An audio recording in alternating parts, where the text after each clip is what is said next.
Hello, हाय, नमस्ते। कैसे हैं आप सब? फर्स्ट क्लास होंगे। चलिए आज हम बात करते हैं रीयूनाइट होने के बाद भी अगर टीएम को ट्विन फ्लेम जर्नी के बारे में ना पता हो तो क्या किया जाए, इस बारे में थोड़ा सा डिस्कशन कर लेते हैं।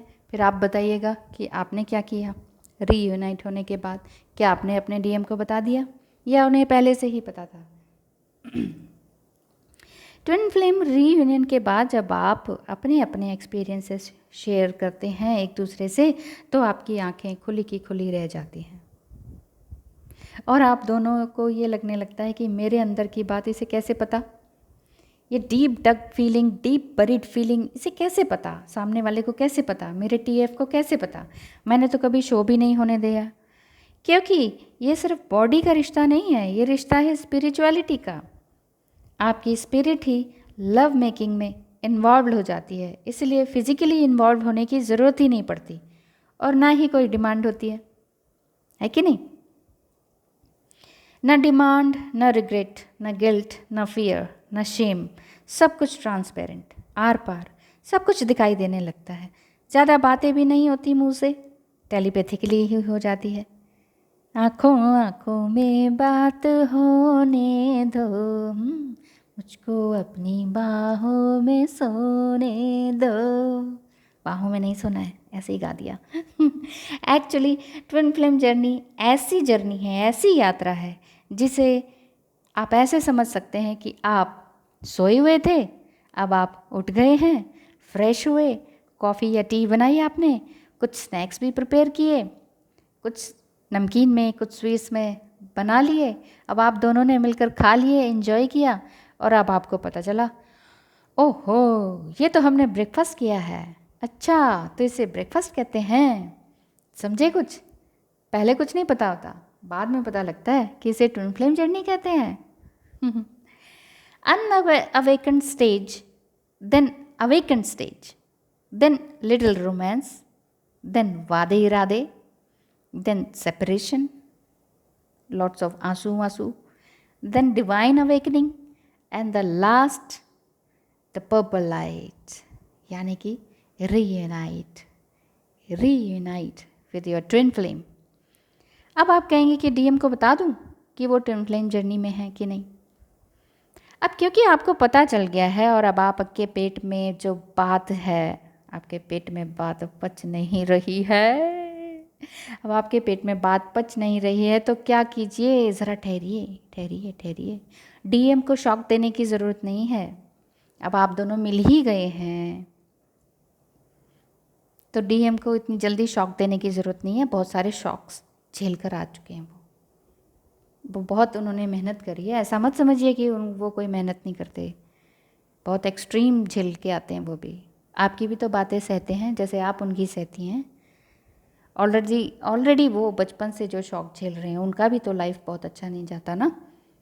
तो दया करो देवी उन पर, हे डिवाइन फेमिनाइन, हे देवी माँ, उन पर दया करें, उनके साथ रहें, उनको अनकंडीशनल लव करें, गुड अफर्मेशंस भेजें, पॉजिटिव लाइट भेजें एंड प्योर माइंडसेट अपना बनाए रखें और अपने विजडम से पहचानें कि what is the divine time to tell him about twin flame journey.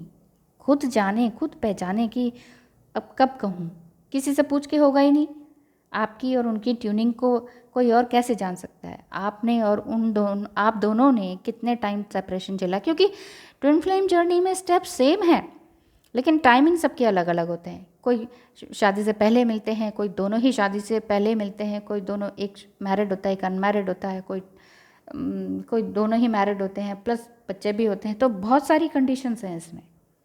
Half soul मिलती तो हैं लेकिन कंडीशंस सबकी अपने अपने प्रारब्ध के अनुसार, अपने पास्ट लाइफ कर्मों के अनुसार मिलती है सबको। सभी की शादी नहीं होती, सभी हस्बैंड वाइफ ही नहीं होते, सभी को हस्बैंड वाइफ होने के बाद नहीं पता चलता और फिर रीयूनाइट होते हैं। ऐसा सबके साथ नहीं है, सबकी स्टोरी बिल्कुल डिफरेंट है। तो ये कोई और नहीं बताएगा कि आपको बता देना चाहिए कि नहीं। ये आप अपने विजडम से, अपने ज्ञान से, अपनी इनर साइट से पूछिए कि क्या अब बता दूं। जब आपको लगे कि हाँ ही इज़ स्टेबल और सुनने लायक हैं, सुनने लायक बन गए हैं, वो सुन पा रहे हैं आपकी बात। अदरवाइज़ डीएम तो एक सेंटेंस नहीं पूरा होने देते थे आपका। आपने एक सेंटेंस अभी हाफ ही बोला है कि वो आपकी बात को काटने के लिए फुल्ली रेडी होते थे, फुल्ली रेडी, ऑलवेज रेडी। तो अब ऐसी कंडीशन नहीं है, वो उन्होंने अपने आप को काफ़ी कुछ चेंज किया है, बहुत आगे ला चुके हैं वो। आप दोनों रीयूनाइट हो चुके हैं, तो आप आराम से, संयम से, पेशेंस के साथ काम कीजिए, प्यार से काम कीजिए। मैं जानती हूँ ये कहना बहुत आसान है कि ये करें वो करें, लेकिन बहुत ही पेनफुल और हार्ड होता है। सुसाइडल कंडीशन हो जाती है, मुझे पता है ना, बहुत बुरा होता है, बहुत पेनफुल, हार्ड है। भागना नहीं है, रण छोड़ के भागना नहीं है, ये रण है, ये रण, ये एक युद्ध है। ट्विन फ्लेम जर्नी एक युद्ध है। युद्ध में पीठ दिखा के भागने का मतलब है आप हार गए।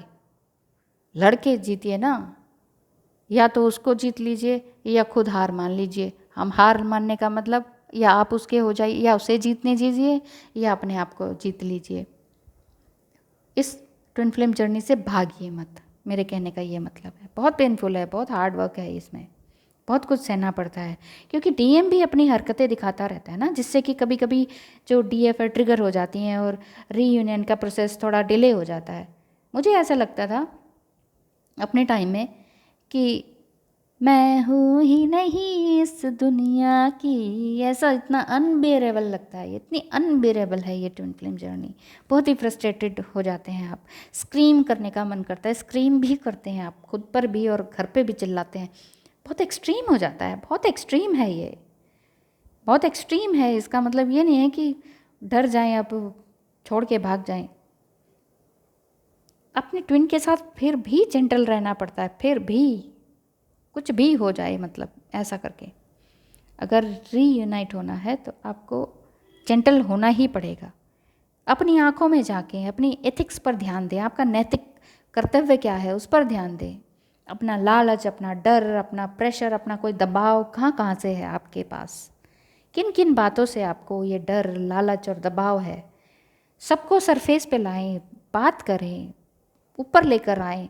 अपनी गलतियों को, अपनी कमियों को, अपने फ्लॉज को सामने रखें, स्वीकार करें कि हाँ मेरे अंदर इतनी गलतियां हैं, इतना सब कुछ है। जब आप सब कुछ सरफेस पर ले आते हैं तब आप खुद से थोड़ा सा डर जाते हैं। तो रीयूनाइट होने के बाद डीएम को बता सकते हैं आप कि आप दोनों ट्विन फ्लेम जर्नी में, जब आप थोड़ा सा स्टेबल हो जाएं तब आप प्यार से, आराम से बता सकते हैं, कि पूछते हुए कि क्या आपको पता है ट्विन फ्लेम जर्नी के बारे में, कभी आपने सुना है इस तरह से। क्योंकि मैंने तो ऐसे ही बताया था, बाद में आपने ट्विन फ्लेम जर्नी के बारे में कुछ सुना है। उन्होंने रिपीट क्वेश्चन किया, ये ट्विन फ्लेम जर्नी क्या होता है। इसका मतलब उन्हें नहीं पता था, तो फिर धीरे धीरे बताया। धीरे धीरे का मतलब ये नहीं कि एक ही दिन में बैठ के सारी कहानी सुना दी कि ये होता है, ये स्टेप्स होते हैं और हम ये हैं, हम दोनों ये हैं, देखो हमारे साथ ये हुआ था। ऐसा नहीं हुआ था, थोड़ा थोड़ा करके रोज़ 2-4 दिन। लेकिन मैंने तो 9-9 घंटे बातें की थी उसके बाद, तब उन्हें भी समझ आया था कि ओह अच्छा, ऐसा भी कुछ है दुनिया में। तो पता करें आपके अपने आप से ही, आपने अपने आप से ही क्या छुपा रखा है, और अब तक जो भी छुपा रखा है उसको लिखें, जर्नल लिखें, अपने बारे में अपनी बात को लिखें और छुपा के रखें डायरी को। ज़रूरी सबको दिखाने की ज़रूरत नहीं होती है, सिर्फ अपने तक होनी चाहिए। वो आपकी बात, आपका दिल है, वो डायरी आपकी दिल है, उसको किसी को ना दिखाएं। तो अपनी ज़िंदगी को बर्बाद ना करें, ना ही अपनी लव्ड वन की ज़िंदगी को ख़राब करें, जिएं और जीने दें। बस मैं इतना ही कहना चाहती हूँ आज के वीडियो में। तो अच्छे से रहें, प्यार से रहें, stay humble, to yourself first. Okay, thank you so much मुझे देखने सुनने के लिए। Bye bye.